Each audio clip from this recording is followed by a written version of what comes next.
Grabe, barakulista rin to. Oh. Labas ko na muna to at baka mabasag pa rito. Malambot lang siya mga kalapadis na plastic. Oh. Alright, napakaganda.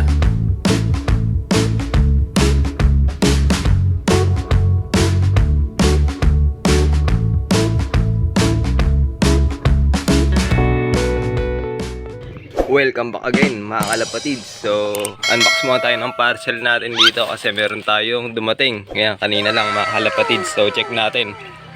Ito is kailangan din ng mga ibon natin mga kalapatids. Kaya, buti lang at dumating din agad. Halos 2 days lang ata bago dumating to. At ito, i-unbox na nga natin na makita natin pare-pareho mga kalapatids. At ito na natin bubuksan to mga kalapatids, yung parcel na dumating kanina lang. Hopefully na okay at walang sira.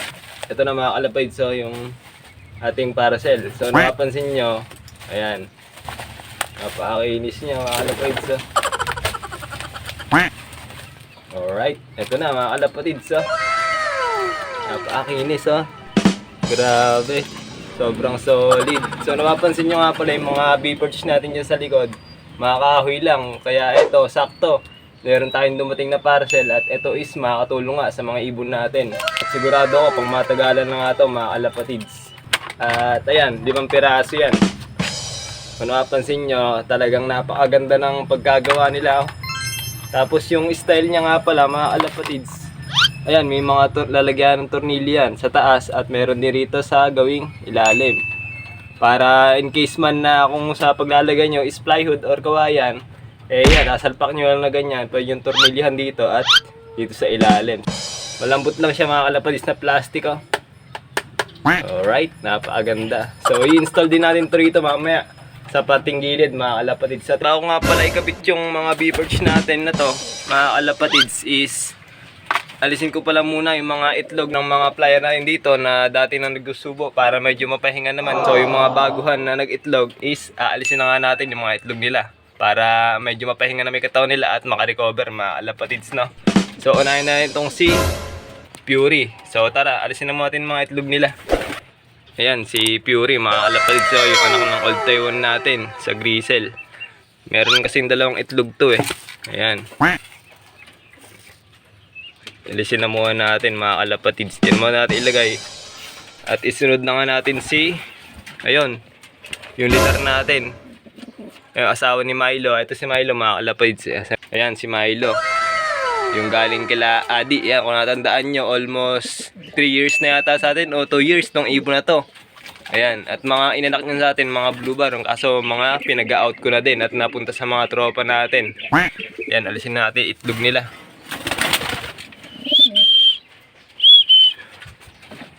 May mga flyer natin, no. Hindi na nga tayo nakapaligo kasi nga tuwing umaga umuulan dito sa amin. Pero pagka bandang alas 10 na hanggang mag alas 5, ayan, medyo umaaraw naman na mga kalapatids na. Ayan, mukhang mga fertile pa to mga kalapatids. Oh. Ayan, grabe ang kikinis ng mga itlog nila. All goods to. Pero dahil nga marami naman tayong ibon, kaya tatapon natin to at di natin muna papapisaan sa kanila. So gawin pa man, sayang man mga kalapatids, pero baka may mga tropang mapunta rito mamaya, ibibigay na lang natin sa kanila para sakali is magamit nila yung ibon o yung lahi ng mga kalapati natin. Iyan. Labas ko na muna to at baka mabasag pa rito. Yan, dito natin nilalagay. Yan natin itabi sa ating coop. Yan, dyan na muna yan. Para di maulanan. Para pag kami nang hingin tropa, ayan, bibigay natin mga kalapatids. Ayan, may mga manok din tayo rito. Bang! So, susunod na vlog natin, papasilip ko sa inyo yun mga kalapatids. Yan, binupuntahan nila yung pugad nila rito. So, yan, inalis na natin yung pugad nila dyan. At dito, ayan, medyo mapahinga naman siya. Ayan mga kalapatids. So, payat pa yan, mukha lang mataba kasi nga hindi na siya nakapagsubo ulit eh. Dahil yung mga inakay nilang nakaraan, na ibukod na nga natin yung mga German Beauty. Na lahi ng German Beauty na ibinigay ni Boss Carl. Ayan. Grabe, barakulista rin to. Oh. Halos apo na to ng Batman natin na nawala. Ayan. Solid, di ba mga kalapatids? So, yan, isa natin itong mga pugad nila. So, eto mga kalapatids. At ikakabit na nga natin.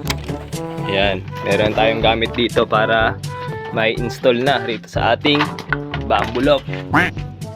Bali dito ko ipupwesto nga pala yan. Ayan, yung gawing baba na yan. Kasi sa taas niyan, mga kalapids, ayan, yung mga flyer natin na nagilimlim. Dahil dito sa kabila to, mga kalapatids, kung napapansin nyo, nasira na yung mga plywood dyan. At eto, may natitira pang dalawa. So, sa tingin ko, dito mo natin lalagay. So, kaya ayan, simulan natin mga kalapatids, ilagay. Bali, eto nga lang pala yung mga kailangan natin. Ayan, yung 5 pirasong tornilyo. At syempre yung Phillips screw, mga kalapatids, para ma-install na natin to sa ating kulungan. Ayan. So, ganyan lang magiging style niyan. Lalagay ko na muna kasi nga wala tayong stand. So, balayan ko lang kayo mamaya pag naikabit ko na. Ayan.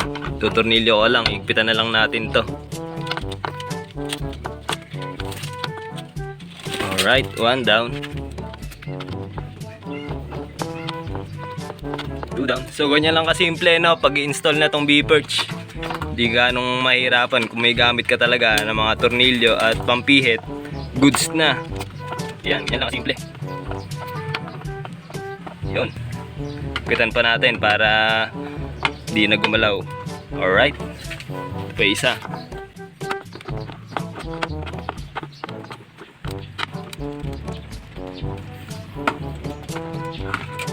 Yun, oh. Grabe.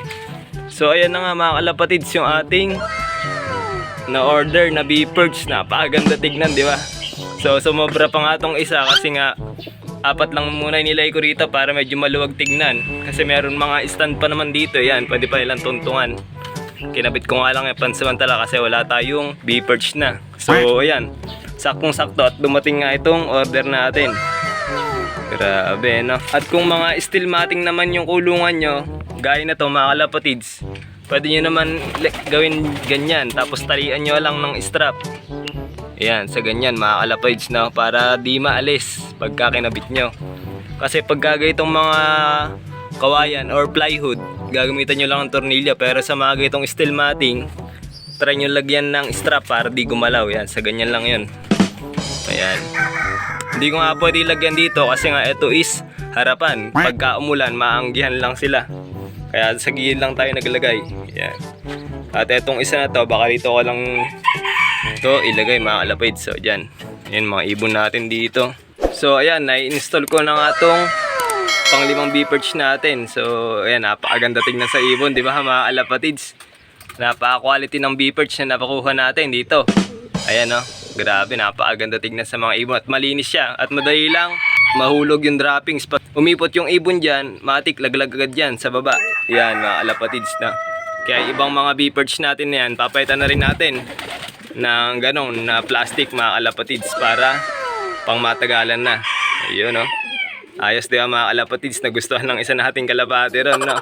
At bago nga pala tayo matapos, shoutout nga pala muna kay Arkin Robles, Cian Pagyo, Micro from San Jose del Monte, Bulacan, H20 Love TV, Ben Yasser Lumala, at kay Sir Jan Lery. Yun, salamat suporta mga kalapatids. So hanggang dito na nga lang muna mga kalapatids.